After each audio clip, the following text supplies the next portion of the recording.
आप देख रहे हैं बुलेट न्यूज इंडिया। हमारी हर खबर निर्भीक और निष्पक्ष होती है। खबर है बिहार के पश्चिम चंपारण जिला अंतर्गत बेतिया से, जहां गृह मंत्री अमित शाह का सीएए के विरोध में फूंका गया पुतला।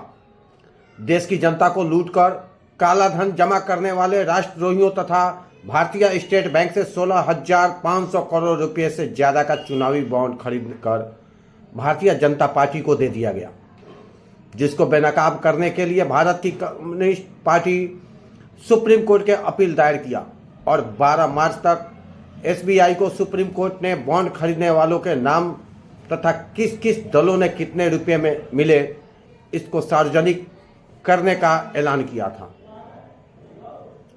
जब देश में कालाबाजारियों द्वारा भाजपा को दिए गए रुपये का कच्चा चिट्ठा खुलते देख मोदी सरकार के गृह मंत्री अमित शाह ने सीएए कानून को लागू कर दिया। इसके आग में चुनावी बॉन्ड के घोटाले को दबाया जा सके, लेकिन भाजपा और देश के जागरूक लोगों द्वारा यह भी शंका जाहिर की जा रही है कि किसी भी साजिश के तहत चुनावी बॉन्ड संबंधी सारे सबूतों को मिटाया जा सके। भारतीय जनता पार्टी के देश के घोटालेबाजों को मिली भगत को उजागर होने से रोकने के लिए देश के गृह मंत्री द्वारा सीएए जैसी सांप्रदायिक और राष्ट्र विरोधी कानून को लागू करने पर आक्रोश व्यक्त करते हुए बिहार के बेतिया में गृह मंत्री अमित शाह का पुतला दहन किया गया। मार्क्सवादी कम्युनिस्ट पार्टी जिला कमेटी की ओर से आज का ये विरोध प्रदर्शन किया जा रहा है। जो नागरिकता संशोधन कानून जो है अमित शाह ने क्यों लागू किया है, इसके वापसी के लिए आज का ये हमारा प्रदर्शन पुतला दहन करने का कार्यक्रम किया गया है।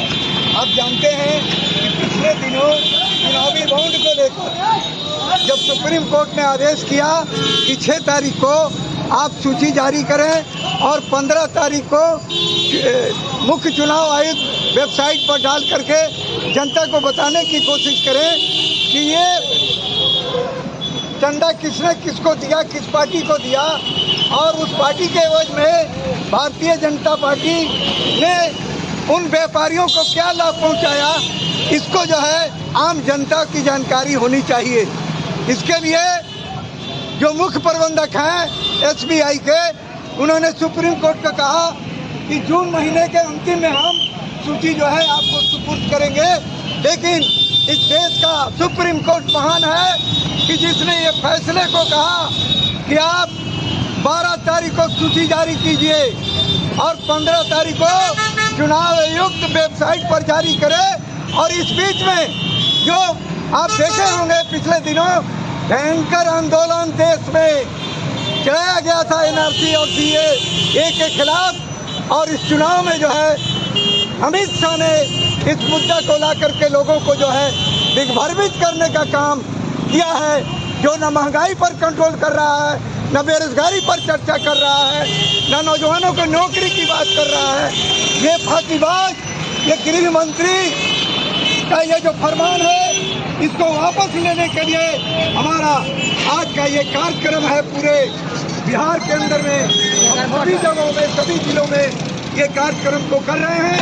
इसलिए कानून वापस लिया जाए, इसके लिए ये मेरा आज का कार्यक्रम। आपका चाहिए।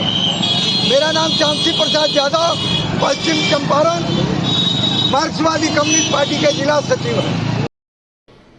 अपने संबोधन में प्रभुराज नारायण राव ने कहा, मोदी सरकार की मनमाने चुनाव आयोग को भंग कर संविधान संगत चुनाव आयोग बहाल करे। भारत की कम्युनिस्ट पार्टी की बिहार राज्य सचिव मंडल प्रभुराज नारायण राव ने यह भी बताया कि देश की स्थिति गंभीर बनती जा रही। लोकसभा का चुनाव सामने है, चुनाव आयोग ने 2 सदस्य नहीं हैं। अभी अभी गोयल साहब ने अपना इस्तीफा चुनाव आयोग को दिया। अभी एकमात्र मुख्य चुनाव आयुक्त का चुनाव आयोग है। ऐसी स्थिति में देश के प्रधानमंत्री मोदी ने घोषणा किया है कि 15 मार्च को चुनाव आयोग की बहाली किया जाएगा। देश में पहली बार चुनाव आयोग की बहाली की प्रक्रिया में सदन में पास कराकर सुप्रीम कोर्ट के चीफ जस्टिस को हटा दिया गया और उसके स्थान पर लोकसभा के स्पीकर को शामिल किया गया है। इस तरह के मनमाने तरीके से प्रधानमंत्री नरेंद्र मोदी अपने पॉकेट का चुनाव आयोग बना लिए हैं। प्रभुराज नारायण राव ने सुप्रीम कोर्ट से मांग किया है कि इससे हस्तक्षेप कर भारतीय संविधान और लोकतंत्र की रक्षा के लिए मोदी सरकार द्वारा बनाई गई कमेटी को भंग कर पूर्ववत कमेटी बहाल की जाए। चुनाव आयोग जो जिस तरीके से कार्रवाई कर रहा है और जिस तरीके से चुनाव आयोग में दो अभी चुनाव आयोग के सदस्य जो हैं वो नहीं रहे, अभी गोयल साहब ने किस परिस्थिति में इस्तीफा दिया है चुनाव आयोग से, ये बात गंभीर बात है, ये समझने का जरूरत है।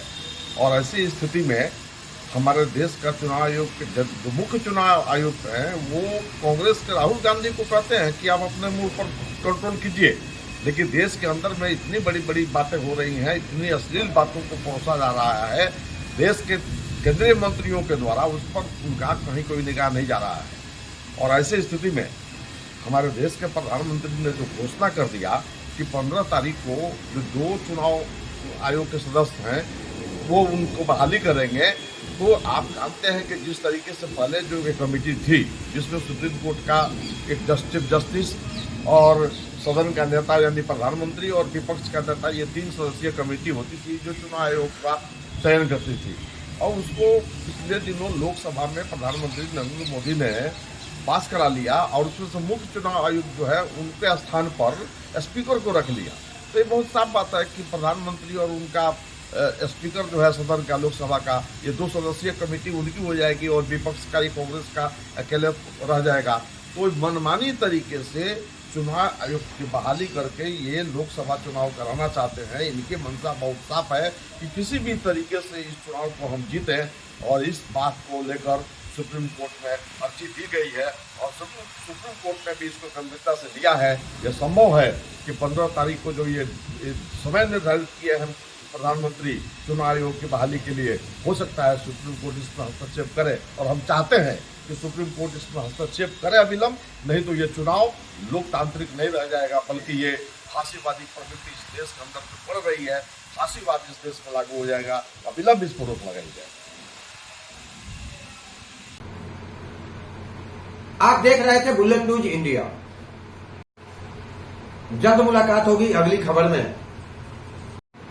आपने हमारे चैनल को सब्सक्राइब नहीं किया तो शीघ्र ही हमारे चैनल को सब्सक्राइब करें, लाइक करें और साथ में एक प्यारा सा कमेंट लिखें। हमारा यह चैनल आपको कैसा लगा अपने कमेंट के माध्यम से मुझे यह भी बताएं, और कोई अच्छी सुझाव हो तो ये भी अवश्य दें।